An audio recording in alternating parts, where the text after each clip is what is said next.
आई अचानक से बहुत ज्यादा वास्तविक लगने लगा है। और मेरा मतलब किसी नाटकीय विज्ञान फिक्शन के अंत से नहीं है, यह उससे कहीं ज्यादा शांत है, यह ज्यादा सूक्ष्म है। यह एक ऐसा बदलाव है जिसे आप तभी महसूस करते हैं जब यह आपके दिमाग में घर कर जाता है। आप स्क्रॉल करते हैं, एक क्लिप देखते हैं, आगे बढ़ते हैं और आपके दिमाग में यह नहीं आता कि रुको, यह एआई है। कोई विराम नहीं, कोई दूसरा विचार नहीं, कोई मानसिक लाल झंडा नहीं, यह हर चीज में घुल मिल जाता है और यह एहसास नया है। अगर आप 1 साल पीछे जाएं तो आई कंटेंट का एक बहुत ही खास लुक और फील होता था। आप लगभग तुरंत पहचान सकते थे, यहाँ तक कि जो लोग तकनीक में ज्यादा नहीं थे वे भी पहचान सकते थे कि कुछ गड़बड़ है। हरकत अजीब लगती थी, चेहरे थोड़े इधर उधर हो जाते थे, रोशनी अजीब तरह से काम करती थी, किरदार एक शॉट से दूसरे शॉट में एक जैसे नहीं रहते थे, हर जगह कुछ न कुछ संकेत थे और समय के साथ लोगों ने उन संकेतों को सीख लिया। इंटरनेट ने मूलतः आई कंटेंट के इर्द गिर्द एक तरह का रियलिटी फिल्टर बना दिया है। वह फिल्टर अब टूटने लगा है। मैंने हाल ही में इंस्टाग्राम पर एक पोस्ट देखी जिसमें किसी ने कुछ ऐसा लिखा था, क्या आपने गौर किया है कि आजकल आई कंटेंट कम हो गया है? और सच कहूं तो मैं समझता हूं कि ऐसा क्यों है। यह वाकई में पहले से कहीं ज्यादा शांत,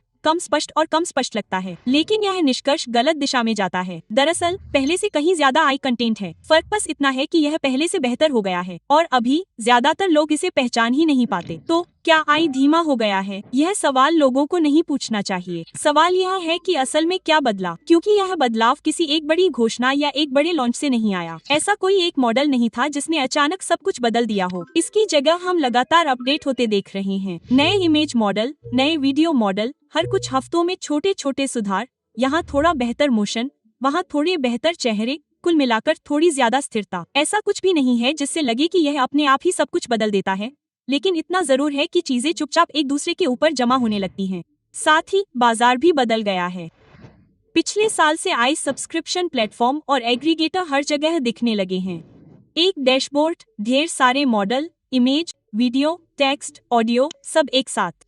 और अब लगभग कोई भी अच्छे आई टूल का इस्तेमाल कर सकता है और यह इसलिए मायने रखता है क्योंकि एक बार एक्सेस हर जगह हो जाए तो रॉ क्वालिटी में अंतर यह नहीं समझा पाएगा कि यथार्थवाद अचानक इतना क्यों बढ़ जाता है। अगर सबके पास लगभग एक जैसे मॉडल हो तो आउटपुट बहुत ज्यादा भरोसेमंद नहीं लगने चाहिए, लेकिन हम यहाँ हैं। इसका मतलब है कि असली बदलाव कहीं और हुआ। यह प्रोडक्शन में हुआ। लंबे समय तक एआई कंटेंट एक बहुत ही साधारण सी वजह से बनावटी लगता था। इसे एक साथ जोड़ा गया था। आप एक टूल में कुछ बनाते हैं, उसे एक्सपोर्ट करते हैं, कहीं और ले जाते हैं, उसे एनिमेट करते हैं, उसमें बदलाव करते हैं, फिर से एक्सपोर्ट करते हैं, किसी टूटी चीज को ठीक करते हैं और फिर अचानक आपको एहसास होता है कि कैरेक्टर अब पहले जैसा नहीं रहा। हर कदम पर दिक्कतें बढ़ती हैं और हर दिक्कत के निशान दिखते हैं। आपका दिमाग इन चीजों को नोटिस करने में बहुत अच्छा होता है। एक बार जब आप आज के आई कंटेंट पर ध्यान देना शुरू करते हैं तो एक पैटर्न तुरंत दिखने लगता है। यह शायद ही कभी सबसे आकर्षक मॉडल के बारे में होता है। यह निरंतरता के बारे में है। कम हैंड ऑफ, कम ब्रेक, कम ऐसे पल जहां भ्रम टूटता है। यहीं से खास तौर पर क्रिएटर्स और प्रोडक्शन टीम के लिए बनाए गए टूल खास होने लगे।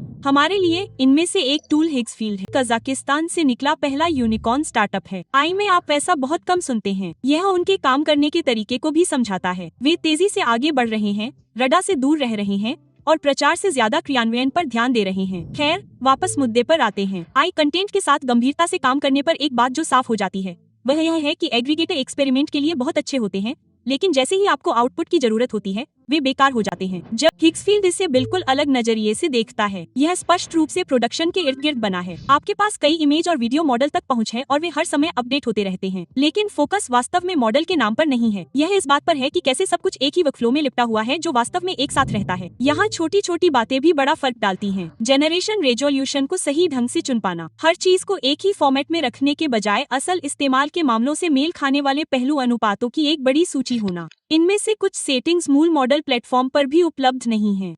कागज पर वे बोरिंग लगती हैं, लेकिन यही चीजें आई कंटेंट को डेमो जैसा दिखने से रोकती हैं। एक बार जब आप एक इमेज बना लेते हैं तो आपको उसे एक्सपोर्ट करने और उसे एनिमेट करने के लिए कहीं और जाने की जरूरत नहीं होती। आप बस उसे बढ़ा सकते हैं। वही माहौल, वही संदर्भ, वही कैरेक्टर।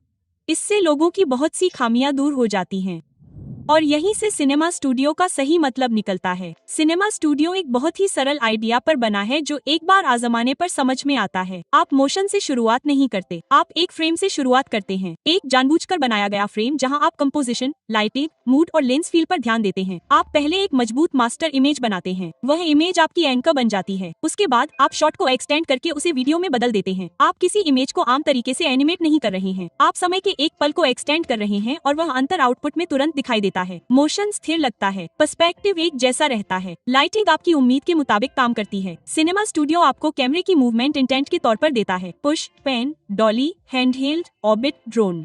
आप ड्यूरेशन चुनते हैं, रेजोल्यूशन चुनते हैं, कई टेक बनाते हैं और फिर क्यूरेट करते हैं। यह पारंपरिक आई प्रॉम्प्ट टेक के मुकाबले असली प्रोडक्शन के बहुत करीब लगता है। इसके अलग लगने की एक और वजह ऑप्टिकल लॉजिक है। सिनेमा स्टूडियो असली सिनेमा गियर से प्रेरित कैमरा और लेंस प्रोफाइल का उपयोग करता है, जो लुक को एंकर करता है। परिप्रेक्ष्य सही ढंग से व्यवहार करता है। गहराई विश्वसनीय लगती है। शॉट्स तैरते और डिस्कनेक्ट महसूस नहीं होते हैं। यह वह जगह है जहाँ अति यथार्थवाद चुपचाप तस्वीर में प्रवेश करता है, अतिरंजित प्रकार का नहीं। बस इतना ही विवरण और निरंतरता कि आपका मस्तिष्क जो देख रहा है उस पर सवाल उठाना बंद कर दे। निरंतरता यहाँ असली अनलॉक है। हिग्सफील्ड आपको पहचान खोए बिना पात्रों को सहेजने और शॉट्स और कोणों में पुनः उपयोग करने देता है। यह आई विजुअल में सबसे कठिन समस्याओं में से एक हुआ करता था। चेहरे सूक्ष्म रूप से बदलते थे, अनुपात बदलते थे, भाव रीसेट हो जाते थे। जब ऐसा होता है तो आपका मस्तिष्क तुरंत इसे चिन्हित करता है। जब वैसा नहीं होता है तो आपका मस्तिष्क शांत हो जाता है, और एक बार जब आपका मस्तिष्क शांत हो जाता है तो सामग्री बस काम करती है। हिग्सफील्ड एक क्रेडिट आधारित सदस्यता पर चलता है, जिसमें एक निःशुल्क स्तर होता है और अभी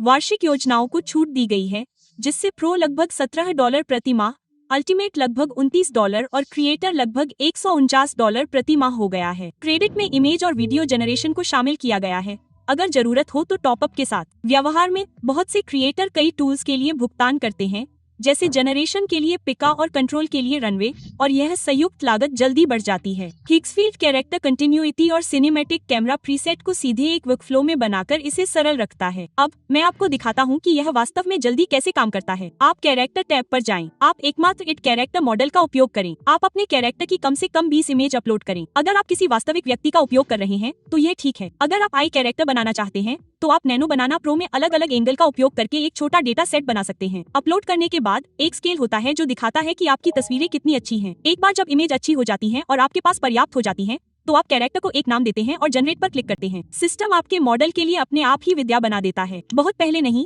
इस तरह की चीजों के लिए कम्फी यूआई और फ्लक्स लॉ ट्रेनिंग जैसे जटिल सेटअप की आवश्यकता होती थी। अब यह कुछ ही मिनटों में हो जाता है। ऐसा करने के बाद आप इमेज टैब पर जाएं। आप हिग्सफील्ड सोल मॉडल चुनें। आप अपना कैरेक्टर चुनें। आप एक प्रीसेट चुनें, उदाहरण के लिए 9:6 एस्पेक्ट रेशियो वाला आईफोन स्टाइल प्रीसेट, और आप एक प्रॉम्प्ट एंटर करें। कुछ सरल, जैसे पीली टी शर्ट पहने एक आदमी गगनचुंबी इमारत की छत पर चढ़ रहा हो। कुछ सेकंड बाद आपको उसी चेहरे के साथ एक साफ यथार्थवादी छवि मिलती है जिसे आपने मांगा था। यह आश्चर्यजनक रूप से सीधा है। बहुत सारे बिल्ट इन प्रीसेट भी हैं जिनका लोग वास्तव में उपयोग करते हैं। UGC style format, face swap, viral effect, trend driven motion setup, जिसमें नए वीडियो मॉडल से प्रेरित स्टाइल भी शामिल हैं। ये नौटंकी नहीं है, ये पैटर्न है, और पैटर्न ही है जो कंटेंट को जाना पहचाना बनाते हैं। इसके अलावा एक सामुदायिक स्तर है जहां लोग अपना काम साझा करते हैं, प्रेरणा लेते हैं और देखते हैं कि दूसरे शॉट्स को कैसे अपनाते हैं। इस तरह से विजुअल भाषा फैलती है, इस तरह से स्टाइल मिलते हैं। और एकरूपता एक और कारण है कि आई कंटेंट विदेशी के बजाय सामान्य लगने लगता है। तो जब आप जूम आउट करके सब कुछ एक साथ देखते हैं